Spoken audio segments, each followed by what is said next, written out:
बिस्मिल्लाहिर्रहमानिर्रहीम। बोलते कालम के साथ मैं आमिर रज़ा खान, और आपको मेरी चेहरे से खुशी नज़र आ रही होगी कि ट्रंप जो है वो आहिस्ता आहिस्ता झुकता चला जा रहा है और अभी उसने पाँव पर गिरना है और माफ़ी मांगनी है कि मुझे माफ़ कर दें, आइंदा से नहीं करूँगा। क्योंकि अब जो मिसाइल टेस्ट किया गया है उसका नाम है क़याम। जी हाँ। और क़याम जो है यौमुल क़यामा से लफ्ज़ लिया गया है, जिसका मतलब, जिसको आम फहम ज़ुबान में हम क़यामत कहते हैं। इसी के नाम पर ये क़याम जो है मिसाइल बनाया गया है। और इसमें ख़ास बात क्या है कि डोनाल्ड ट्रंप इस एक मिसाइल के एक टेस्ट से ही झुक गया है, और ये एक ऐसा मिसाइल था जिसका दुनिया को शायद इससे पहले तजर्बा ही नहीं था। ये एक ऐसा मिसाइल है जिसमें पंखे नहीं हैं, यानी इसके एग्जॉस्ट के अंदर कोई ऐसा हीट सिग्नेचर नहीं निकलता है हवा, गर्म हवा की सूरत में, जिसको रडार जो है डिटेक्ट कर सके। ईरानियों ने ये टेक्नोलॉजी कहाँ से हासिल की, कैसे हासिल की, ये एक और भी व्लॉग बनता है। लेकिन इससे पहले दुनिया ने इस क़याम नामी जो मिसाइल है इस टेक्नोलॉजी का कहीं तजर्बा नहीं देखा है। तमाम मिसाइल्स आपको पता है जब उनमें बरूद जलता है तो ख़ास किस्म के एग्जॉस्ट हैं जो उस गर्म हवा या आग को बाहर की तरफ धकेलते हैं, जिससे मिसाइल जो है ऊपर को जाता है। लेकिन इसमें ऐसा कोई पंख मौजूद नहीं है, इसके डिज़ाइन के अंदर ऐसी कोई चीज़ मौजूद नहीं है। इसकी रेंज जो है वो 2 से 2500 किलोमीटर है। पहला जो इसका वर्जन आया था वो 1000 किलोमीटर का था, लेकिन ये नया वर्जन जो है ये और रडार सिग्नेचर से दूर रह सकता है। 650 से 700 किलोग्राम वॉरहेड ले जाने की सलाहियत रखता है, और इस मिसाइल के एक टेस्ट से ही अमेरिका झुक गया। मैंने क्यों कहा, इसलिए इससे पहले जितने उसके रडार्स थे उनमें से बेशतर रडार जो हैं ईरान पहले ही मफलूज कर चुका है। मिडिल ईस्ट में उसकी आंख फोड़ चुका है, उसके कान तोड़ चुका है, मरोड़ चुका है, या ये कहना चाहिए मरोड़ चुका है। और उसके तमाम अड्डों पर मौजूद उसकी दिफाई फैसिलिटीज़ जो हैं, जिनको इंटरसेप्टर्स कहते हैं, उनको लाजवाब कर चुका है। कभी शायद 136 से, कभी खैबर शिकन से, कभी डांसिंग मिसाइल से, और कभी सजील से। ये तमाम वो मिसाइल हैं जो उसने आहिस्ता आहिस्ता टेस्ट किए, लेकिन अभी उसके पॉकेट में और मिसाइल मौजूद हैं। ये वो कहते रहते हैं। पासदारान इनकलाब ने कहा कि अभी हमारे पास हमारे साइंटिस्ट ने जो नए मिसाइल डिज़ाइन किए हैं वो हमने टेस्ट नहीं किए हैं, और उनमें से एक मिसाइल जो है उसका नाम क़याम है, यौमुल क़यामा के नाम पर, यानी क़यामत के नाम पर ये रखा गया है इसका नाम। और उसके बाद आपको डोनाल्ड ट्रंप की तरफ से मुज़ाकरात, सुलह और इस तरह की बातें जो हैं सामने नज़र आ रही हैं। इसके साथ साथ पासदारान इनकलाब ने एक और इनकलाबी कदम उठाया है। उन्होंने कहा कि अगर अमेरिका ने अब हमारे पावर प्लांट्स पर हमला किया तो हम आबनाए हुर्मुज़ के तमाम इलाकों में, यानी उसने कहा कि मेरे अगर जजीरों पर, जो ईरान के जजीरे हैं आबनाए हुर्मुज़ के साथ साथ, जहाँ पर उसकी तेल की इंस्टॉलेशंस हैं, जहाँ से वो जहाज़ भर कर जो है आयल के भिजवाता है, अगर अब उन पर हमला हुआ तो फिर पूरा जो आबनाए हुर्मुज़ है वो बरूदी सुरंगों से भर दिया जाएगा। जो पैसेज वो दे भी रहा है, चाहे $20 लाख के एवज़ ही दे रहा है, या जो दोस्त मुल्क है पाकिस्तान जैसे उनको फ्री दे रहा है, वो पैसेज भी बंद कर दिया जाएगा, और फिर गल्फ़ की तरफ कोई तजारत नहीं हो सकेगी, और गल्फ़ जो है वो फिर भूखों मरेगा। गल्फ़ समेत इसके मुराद अगर आप समझें तो इज़राइल भी इसमें शामिल है। अमरीकी कंपनियां जो हैं यहाँ से भाग कर चली जाएंगी।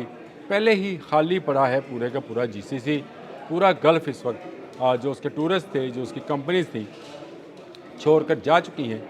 अब अगर आपने हुर्मुज़ में हर जगह बरूदी सुरंगें, 6000 बरूदी सुरंगें तो पहले ही मौजूद हैं, और मैंने अपने एक व्लॉग में, पिछले व्लॉग में बताया था कि सिर्फ 6 बरूदी सुरंगें साफ़ कर पाया अमेरिका, क्योंकि ये बरूदी सुरंगें ईरान के इलाके में मौजूद हैं। ये साफ़ क्यों नहीं हो सकती हैं? क्योंकि ईरान की छोटे मिसाइल जो हैं, जैसे नूर है, कदर है, वो छोटे छोटे मिसाइल्स हैं, जो कि और शाह-1 है, ये वो मिसाइल्स हैं जो इन हदूद के अंदर आने वाले जो बहरी बेड़े हैं, जो बरूदी सुरंगें साफ़ करेंगे, उन जहाज़ों को नीस्त नबूद कर देंगे। अब आपको समझ आएगा कि दुनिया का कोई मुल्क भी क्यों अमेरिका के साथ इन बरूदी सुरंगों को साफ़ करने और आबनाए हुर्मुज़ को खुलवाने के लिए तैयार नहीं हो रहा। देखिए, ईरान मरने मारने पर आया हुआ है, और उसकी वजह यह है कि उस पर हमला किया गया, उसके बच्चों को, स्कूल में बैठे पढ़ते बच्चों को जो है निशाना बनाया गया। ईरान की सालमियत और उसकी खुद मुख्तारी को चैलेंज किया गया, जो ईरान ने हज़ारों सालों से कभी किसी को चैलेंज नहीं करने दी है। और अब अगर उसको चैलेंज किया गया है, वो डट कर खड़े हैं। शहीद हामनाई के बाद उनके लिए कौन सा बड़ा नुकसान था जो हो सकता था? जो सबसे अहम शख्सियत उसमें थी अली लारेजानी की थी, जो कि मीडिएटर के तौर पर या मुज़ाकराती अमल के दौरान ज़्यादा सूदमंद हो सकते थे, लेकिन इसराइल के एजेंट्स ने उन्हें भी ख़त्म करा दिया। इसके बाद जो है अब ईरान के पास कोई रास्ता नहीं है कि जो उसके सामने आए मारा जाए। यही वजह है कि दुनिया का कोई मुल्क भी इस वक्त तक बज़ाहिर अमेरिका के साथ नहीं है। अमेरिकन डोनाल्ड ट्रंप जो है अब कह रहे हैं कि मुस्बत मुज़ाकरात हो रहे हैं, हालांकि मुस्बत मुज़ाकरात नहीं हो रहे। मुस्बत मुज़ाकरात से मुराद ये है कि क्या ईरान की तमाम तजावीज़ तस्लीम कर ली गई हैं। इतलात ये हैं कि ईरान की तजावीज़ को संजीदगी के साथ देखा जा रहा है। ईरान ने 3 तजावीज़ जो दी हैं, एक जो जंग के दौरान उसका नुकसान हुआ उसका अजाला दिया जाए। यह अजाला GCC ममालिक देंगे, अमेरिका नहीं देगा, ना इसराइल देगा। जंग इन्होंने शुरू की थी, अजाला ये अरब देंगे जिन्होंने अपने अड्डे और अपनी अपनी खुद अख्तियारी खुद मुख्तारी जो है वो गिरवी रखी हुई है अमेरिका के पास। ये ईरान को पैसा देंगे। याद रखिएगा, गल्फ़ ना खुला तो ये भूखों मरेंगे, और इस भूखों मरने से बेहतर है कि ये ईरान को पैसा दे दें।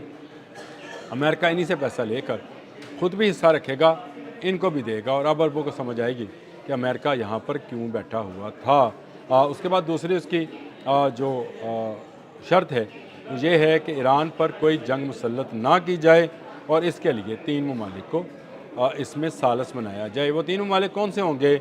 मेरे अपनी नज़र में ये 3 ममालिक फ़्रांस, रशिया और चाइना हो सकते हैं, जो तजवीज़ करेगा ईरान कि इनको इसके तहत जो है किया जाए। और तीसरा उसका मुतालबा ये है कि ये जंग बंदी जो है मुस्तकिल होनी चाहिए, ये गैर मुस्तकिल नहीं, यानी आइंदा मुझ पर हमला ना किया जाए, और आबना हुर्मुज़ से गुजरने वाले जहाज़ जो हैं उसका टैक्स ईरान को दें, क्योंकि ईरान अब आबना हुर्मुज़ पर मुकम्मल तौर पर काबिज़ है।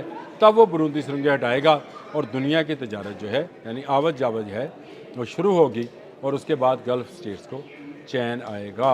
ईरान हर आने वाले दिन के साथ एक नई जहद के साथ आता है, और अब भी उसकी यही जहद है कि उसने क़याम नामी मिसाइल जो है, बैलिस्टिक मिसाइल, इससे मैंने बात शुरू की थी, बात मुज़ाकरात की तरफ चली गई, उसके लिए मैंने अलग से वीलॉग कर रखा है, वो सुन लीजिएगा। और उससे पहले सुबह मैंने एक ब्रेकिंग न्यूज़ के तौर पर भी ये व्लॉग किया था।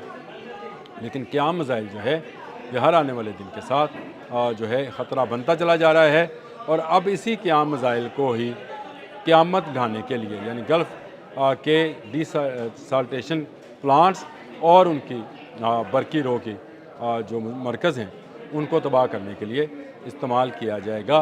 क़याम मिसाइल आने के बाद ईरान एक कदम और आगे इस जंग में बढ़ गया है, और अमेरिका कई कदम पीछे हट गया है। ये आपको आने वाले दिनों में बैनुल-अक़वामी ख़बरों में भी नज़र आएगा। आज भी आपको, अगर आपने ट्रुथ सोशल पर अमेरिका का अमेरिकी सदर का बयान सुना हो, तो आपको नज़र आएगा कि वो अब झुक गए हैं। अभी सिर्फ रुकू में गया है, अभी इसने ईरान के पाँव में सजदा करना है। ये पैसे भी देगा, और ये इसकी जान तब छोड़ी जाएगी जब ये ईरान की खुद मुख्तारी और उस पर लगाई गई पाबंदियाँ जो हैं उसको हटाएगा। हाँ, ईरान इसके जवाब में अपनी जो एटमी उसकी यूरेनियम, अफसुर्दा यूरेनियम है, उसको शायद ज़ाया करेगा, लेकिन अपनी मिसाइल टेक्नोलॉजी से पीछे नहीं हटेगा, जो उसने अब तक डेवलप कर ली है, और इतनी डेवलप कर ली है कि पूरा इसराइल उसके निशाने पर है। नेतन्याहू के कहने पर जो जंग शुरू की गई थी, अब ईरान की फ़तह के साथ वो जंग ख़त्म होगी। अब तक के लिए इतना ही। अल्लाह हाफ़िज़।